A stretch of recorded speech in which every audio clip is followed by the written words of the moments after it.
예, 감사합니다. 우리 하나님께서 찬양 받으신 줄 믿습니다.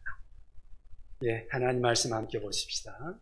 빌립보서 2장 5절로 11절 말씀 보십니다.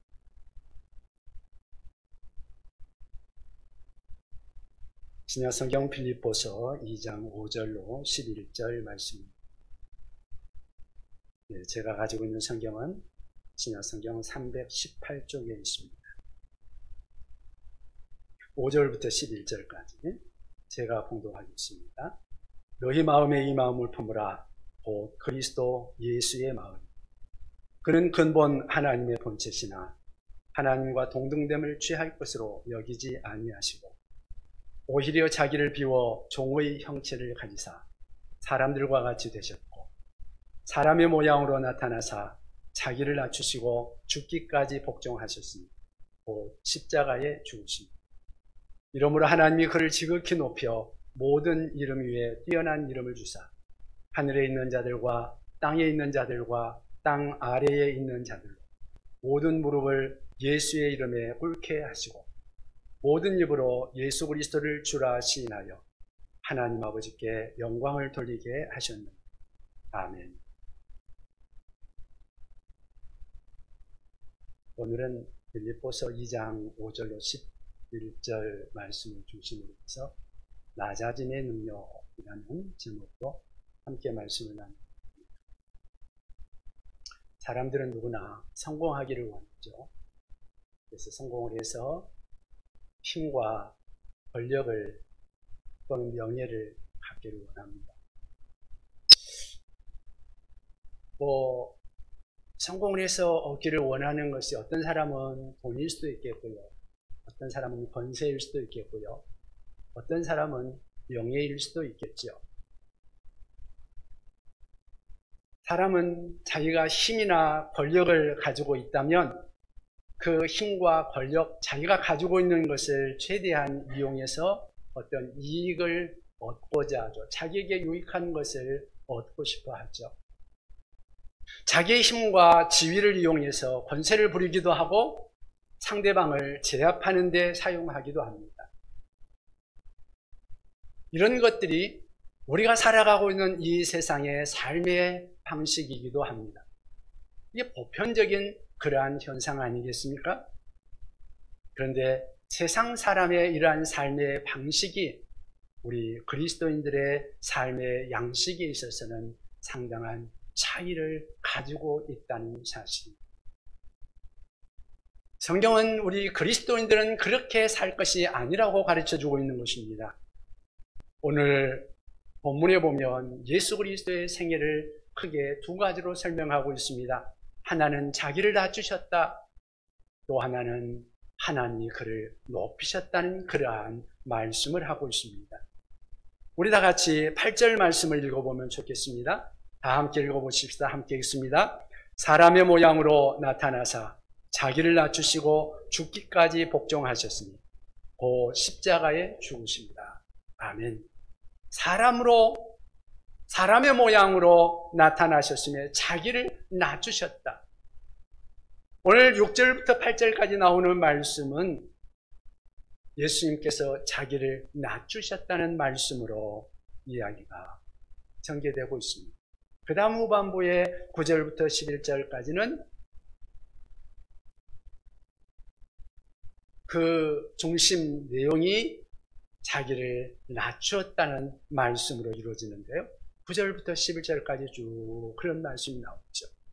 9절을 같이 한번 읽어볼까요? 9절 읽겠습니다. 그러므로 하나님이 그를 지극히 높여 모든 이름 위에 뛰어난 이름을 주사. 하나님께서 지극히 낮추신 그 예수 그리스도를 지극히 높으셨다. 얼만큼 높으셨는가?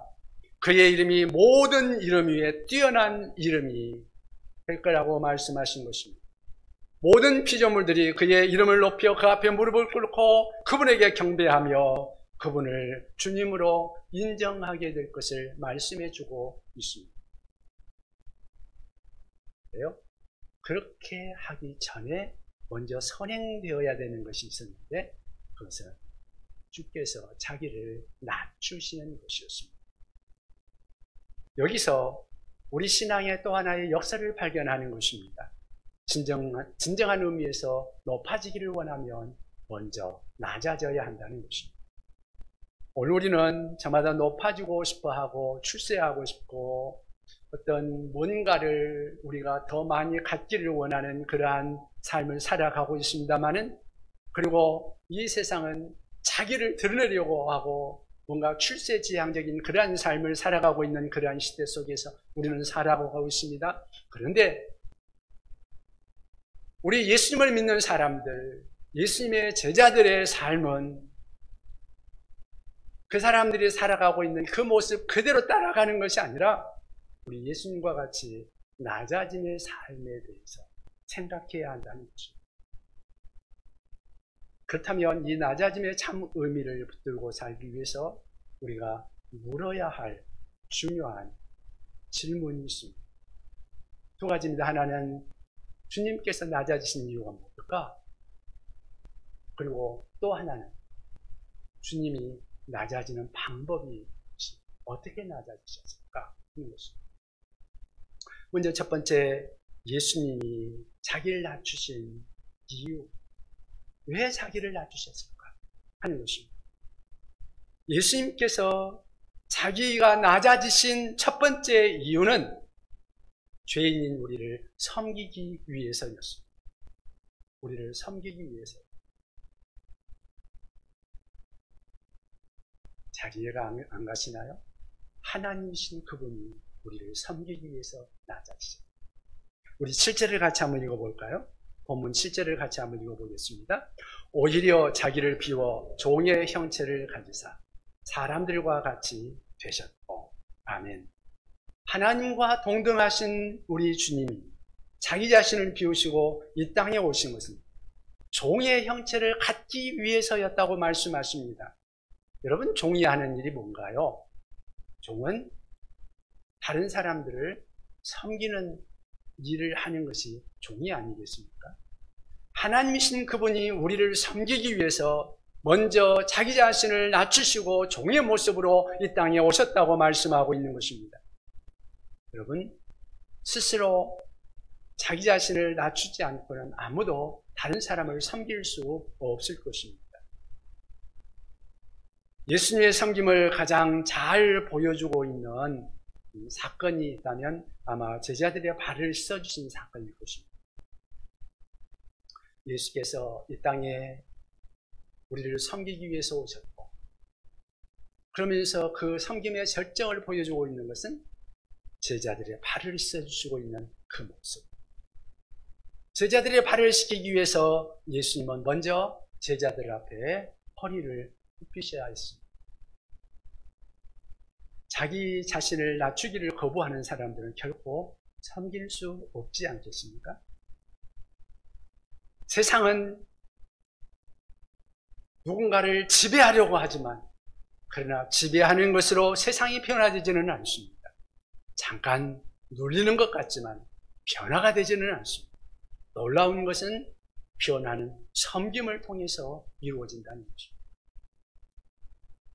여러분, 어머니가 자식을 위해서 수없이 많은 돌봄과 희생과 섬김을 통해서, 그 섬김을 통해서 자식들이 변하잖아요. 그래서 이 세상에서 가장 높으신 분이 섬기기를 결심하신 것입니다. 하나님이신 그분이 우리를 섬기기 위해서 오신 것입니다. 예수님이 하나님과 동등하시다는 말은 무슨 말씀입니까? 하나님만큼 하나님과 똑같이 그렇게 높으신 분, 그러한 능력이 있으신 분, 신분적으로 하나님이시라는 것이죠. 그런 예수님이 자기 자신을 낮추시고 섬기는 종으로 오셨다고 오늘 성경은 우리에게 증거해주고 있습니다. 그 예수님께서 친히 하신 말씀이 이것입니다. 요한복음 13장 14절에 보면 내가 주와 또는 선생이 되어 너희 발을 씻었으니 너희도 서로 발을 씻어주는 것이 옳다. 제자들의 발을 다 씻어주시면서 하실 말씀이죠. 내가 너희에게 행한 것 같이 너희도 행하게 하리 하여 본을 보였다. 예수님께서 섬기신 이유가 뭐라고요? 내가 너희에게 이렇게 한 것 같이 너희도 그렇게 했으면 좋겠다. 우리도 그렇게 우리의 이웃을 섬기는 자가 되라는 거 아닐까요? 이것이 우리 주님이 섬기기 위해서 오셨고 섬김의 모본을 보여주신 가장 근본적인 이유인 것이죠.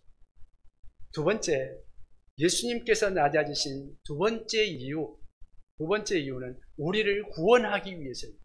우리를 죄에서 구원하기 위해서 우리 주님께서는 이 땅에 오셨습니다. 8절 다시 한번 같이 읽어보십시다. 8절 같이 읽습니다. 사람의 모양으로 나타나사 자기를 낮추시고 죽기까지 복종하셨으니 곧 십자가에 죽으십니다. 아멘. 예수께서 자신을 낮추신 이유는 섬김이라는 단순히 어떤 도덕적인 목적으로 그것만 가지고 우리 주님께서 자기 자신을 낮추는 것이 아닙니다. 자기 자신을 낮추신 궁극적인 목적, 그것이 무엇인가? 그것은 우리 영혼들을, 죄에 빠진 영혼들, 그대로 멸망할 수밖에 없는 그러한 영혼들을 구원하기 위해서 우리 주님께서 이 땅에 오시고 자기 자신을 낮추신 것이죠. 마가복음 10장 45절에 우리 예수님께서 말씀하십니다. 인자가 온 것은 섬김을 받으려 함이 아니라 도리어 섬기려 하고 자기 목숨을 많은 사람의 대속물로 주려 합니다. 예수님께서 이 땅에 섬기러 오셨는데 섬기기만 하는 것이 아니라 자기 목숨을 많은 사람을 위하여서 대속물로 주려고 오셨다. 우리를 구원하기 위해서 오셨다. 예수님께서 섬기기 위해서 오셨고 목숨을 십자가에서 내어주시기 위해서 오셨다. 여러분, 그 결과 우리 많은 사람들이 속죄함을 입고 오늘 우리가 오늘 이 자리에서 우리 하나님께 예배하고 있지 않습니까? 그래서 오늘 본문 빌립보서 2장 8절에도 자기 자신을 낮추시고 이 땅에 오신 예수님이 죽기까지 복종하시고 십자가에서 죽으셨다고 말씀하고 있죠. 예수님은 자기가 가지신 어떤 신적인 권세, 하나님의 그 근본, 하나님의 그 능력으로서의 어떤 능력이 있었음에도 불구하고 그 능력을 이 땅에서 쓰시지 않으셨습니다. 그 능력, 그 권세를 사용하면 얼마든지 자기 자신을 높일 수 있었고 자기 자신이 권세를 부릴 수도 있었고 자기 자신이 얼마든지 사람들에게부터 존경과 숭배를 받을 수 있는 그러한 능력을 가지신 하나님이셨지만 자기 자신을 위해서는 그러한 하나님으로서의 권세와 능력을 사용하지 않으셨습니다. 오히려 자기 자신을 낮추시고 섬기셨습니다. 그리고 고난이 올지라도 끝까지 견디셨습니다. 마침내 자신의 생명까지 우리를 위하여 내어주셨습니다. 오직 우리를 죄와 사망에서 구원해 주시기 위해서였죠. 그렇게 우리 주님은 낮아지고 낮아지셨습니다. 신약성경에 보면 예수님의 오실 길을 예비하고 끝까지 자기를 낮춘 사람이 있죠. 요한복음 3장 30절에 보면 그런 말씀을 합니다. 그가 하는 말이 그는 흥하여 하겠고 그는 쇠하여야 하리라.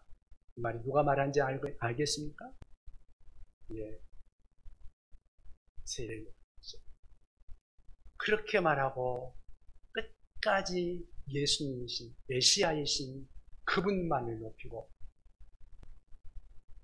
자기가 죽는 자리까지 끝까지 그는 우리 주님만 높이고 마침내 죽임을 당했죠.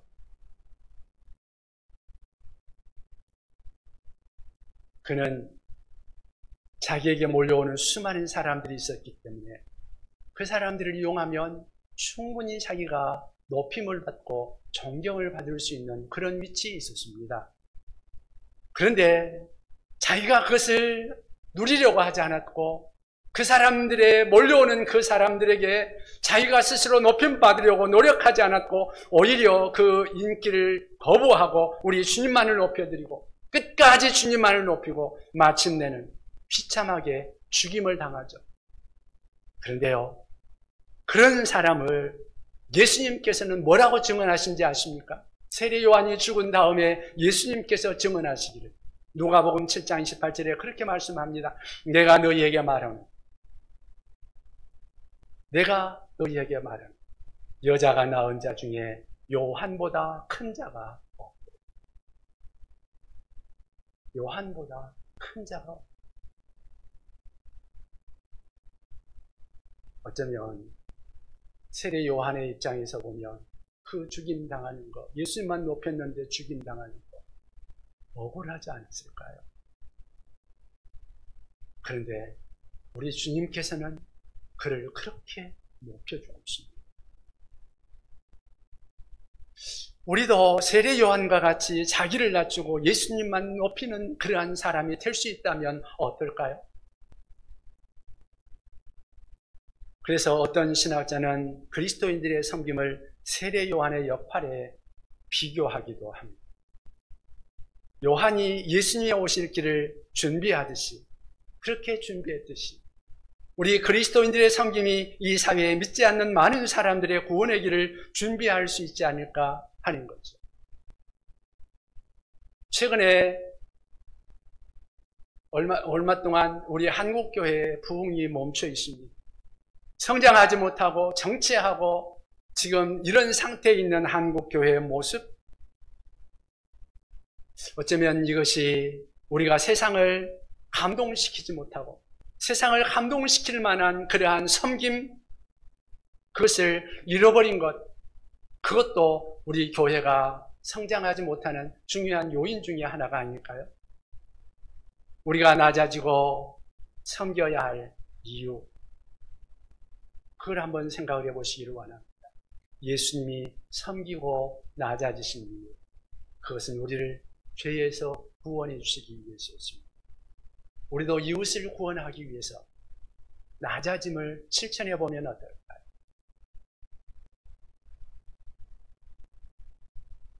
예, 두 번째는 우리 예수님께서 자기 자신을 낮추신 방법에 대해서 생각을 해보기를 원합니다.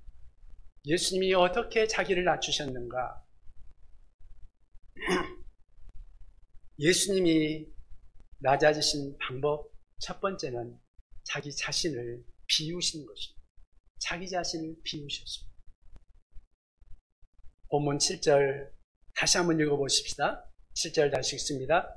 오히려 자기를 비워 종의 형체를 가지사 사람들과 같이 되셨고. 아멘.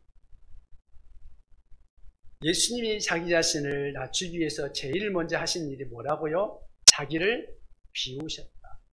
자기 자신을 비우셨다. 예수 그리스도는 본래 누구라 그랬어요? 하나님이시죠. 그렇다면 하나님이신데 하나님이 자기를 비우셨다. 그 말이 무슨 뜻일까? 이 대목에서 신학자들도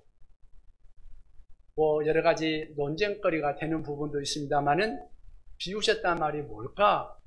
어떤 사람들은 생각하기를 하나님의 그 본질까지 비우셨는가? 만약에 그렇다면 하나님의 본질까지 비우셨다면 그러면 하나님이 아니지 않는가? 여러분, 이 대목에서 우리가 분명히 알 것은 예수님이 자기 자신을 비우셨다고 해서 자기 자신이 하나님이라는 그 하나님의 신성, 그 본질을 포기한 것이 아니라는 사실입니다. 예수께서 인간이 되어 이 땅에 오시면서 그분이 만일 그분의 신성, 하나님이신 그 신성을 포기한 것이라면 그분은 더 이상 하나님이 아니라는 말이 되는 거예요. 만일 그분이 하나님이 아니라면 우리의 모범은 될 수 있을지 몰라도 우리의 구주는 될 수 없는 거죠. 우리 이렇게 그러면 비우셨다는 말을 쉽게 이해할 수 있는 한 부분이 있습니다. 그건 뭐냐면 그분은 자기 자신, 하나님이신 그 하나님의 신성을 포기하지 않으시고 그 본질은 그대로 있으시고 하나님으로서 누릴 수 있는 모든 특권을 포기하신 것이다. 그렇게 이해하시면 되죠. 자기 자신을 비우셨다. 그 말은 하나님으로서 하나님이시기에 누릴 수 있는 모든 특권을 포기하셨다. 다 내려놓으셨다.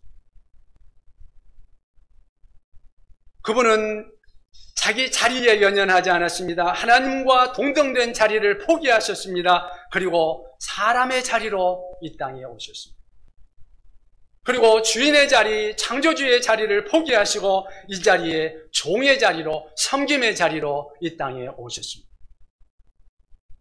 자기 자신을 비우신 거죠. 포기하신 것이죠. 그리고 그분이 하나님으로서 받을 수 있는 모든 대접을 포기했습니다. 가장 낮은 자리, 종의 모습으로 오셨어. 때로는 오해를, 때로는 천대를 받으면서 사셨습니다. 그러나 기꺼이 그렇게 하셨습니다. 우리를 섬기고 우리를 구원하기 위해서였죠.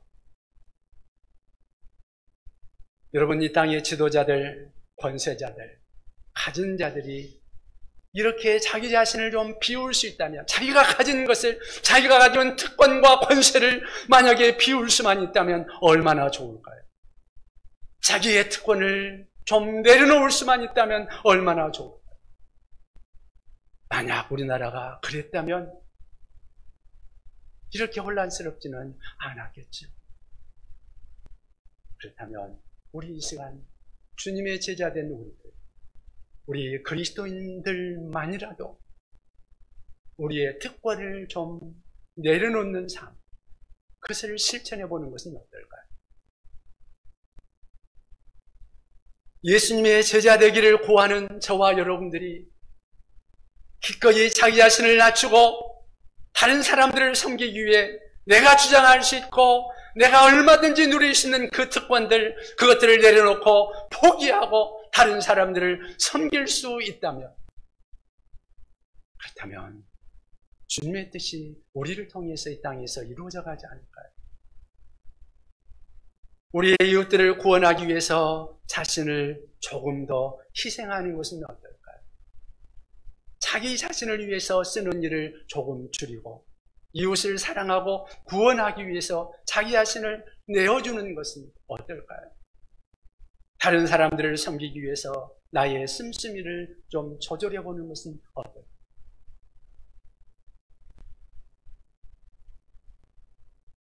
제가 교회를 올 때 늘 앞에서 주차 안내를 해주는 분이 있습니다.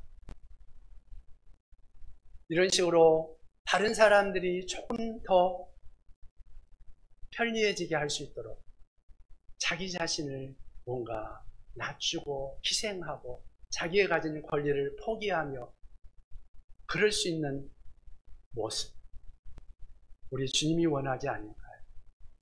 내가 조금 포기함으로 인해서 다른 사람들이 좀 편리해질 수 있도록,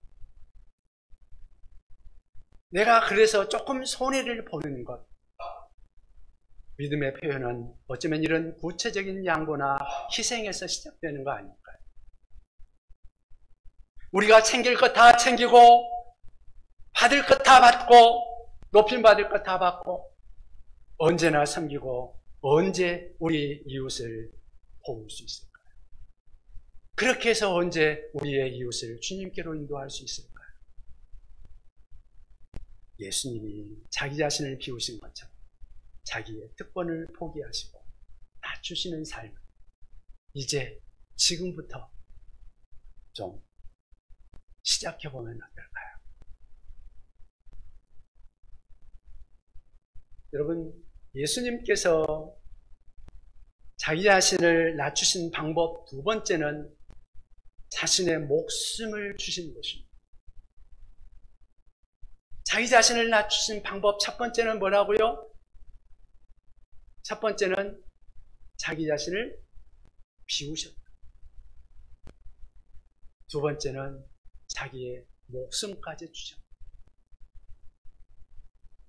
예수님은 자기 자신이 죽음에 이르기까지 낮아지셨습니다. 예수님의 낮아지심의 시작은 자기의 비우심이요. 그 낮아지심의 마지막은, 그 절정은 죽음까지, 목숨까지 주는 것입니다. 우리 8절 다시 한번 읽어보십시다. 8절 다시 읽습니다. 사람의 모양으로 나타나사 자기를 낮추시고 죽기까지 복종하셨습니다. 곧 십자가에 죽으십니다. 아멘. 예수님의 십자가에 죽으심은 단순히 과학적인 순교 행위가 아니었습니다. 예수님이 십자가에 가신 이유, 거기서 못 박히신 이유, 그것은 우리의 생명을 구원하기 위함, 그것이 하나님의 뜻이었습니다. 인류를 구원하기 위해 자신이 하나님의 어린 양, 희생양이 되셔서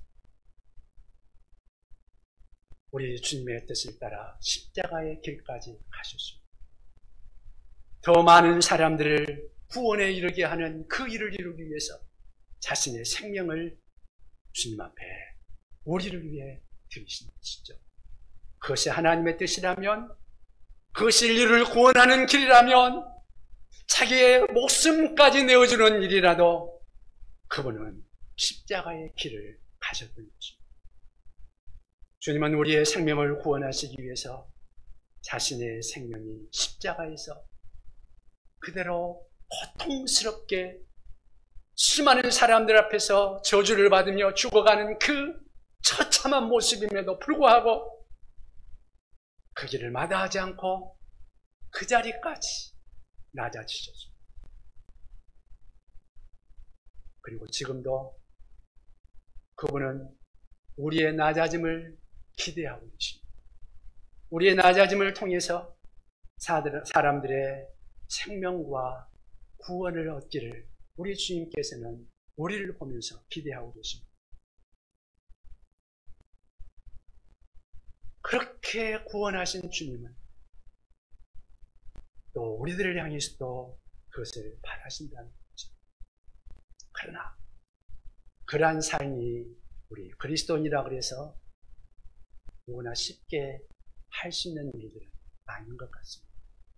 그래서 어쩌다 그런 삶을 살아간 사람들을 보면 우리가 크게 칭송을 하고 그 사람들의 이름이 세상에 많이 알려지는 일이 있죠.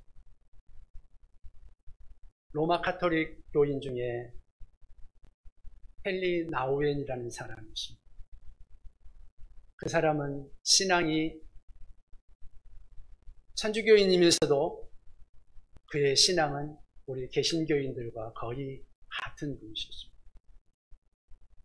그가 교수의 길을 걷다가 하버드 대학 교수직을 맡아서 이제 자기가 어쩌면 교수 생활을 하며 학문적인 삶을 살아가는 데 있어서 오를 수 있는 최고의 절정의 자리에 올랐던 그 시점에 그분은 어느 날 호련히 하버드 대학교 교수직을 내려놓습니다. 그리고 캐나다의 토론토에 있는 데이브레이크라는 어떤 조그만 정서 장애자들을 수용하는 그런 공동체에 가서 그들을 섬기기 위해서 떠나갔습니다. 적어도 그의 경력이라는 측면에 있어서는 그는 죽음을 선택한 것이죠. 그러나 바로 그때 그가 선택한 죽음의 자리가 이 공동체에서 영성 작가 헨리 나우엔이 탄생하신 것입니다. 이 공동체의 체험을 바탕으로 해서 가장 빛나고 아름다운 글들이 쓰여지기 시작했습니다. 그리고 이 작은 공동체를 넘어서 가치 있는 인생을 추구하는 많은 사람들에게, 인류에게 아주 아름다운 저작들을 남기게 되었습니다. 저도 그분이 쓴 책들을 읽어봤습니다. 그런데 그분이 생애 마지막 날이 가까운 어느 때에 진정한 리더십에 대해서 다음과 같은 글을 남깁니다. 제가 읽어드리겠습니다. 그리스도인 리더십의 길은 세상이 시사하는 방향처럼 저 높은 곳을 향한 것이 아니라 그것은 십자가로 직결되는 저 낮은 곳을 향한 움직이는 것이다. 이 말은 매우 자학적이고 자조적으로 들릴지 모르지만 그리스도의 첫사랑을 경험하고 그의 목소리를 청정하고 살기로 결심한 사람들에게 예수를 따라가는 길은 세상은 결코 알 수 없는 하나님의 평화와 기쁨을 향한 길인 것이다. 이 길은 힘과 지배의 지도력이 아닌 하나님의 고난받는 종이신 예수가 보여주신 스스로를 비우시고 낮추시는 무력함과 겸손의 길인 것이다. 그리고 거기에 우리 모두가 찾고 있는 참된 기독교적 지도력의 미래가 기다리고 있는 것이다. 그래서 참으로 높아지기를 구하는 자마다 먼저 자기를 낮추는 것을 배워야 한다는 거죠. 세상은 이런 사람을 어리석다고 무시하기도 하고 비웃을지도 모릅니다. 그러나 우리가 그리스도인이라면 이런 낮아짐을 배워야 하지 않을까? 우리 예수님께서 우리를 위해서 낮아지시고 너희도 이와 같이 행하도록 하기 위하여 본을 보였다고 말씀하신 그 말씀을 기억하고 이제 예수 그리스도와 함께 낮아짐을 실천해 보는 것입니다.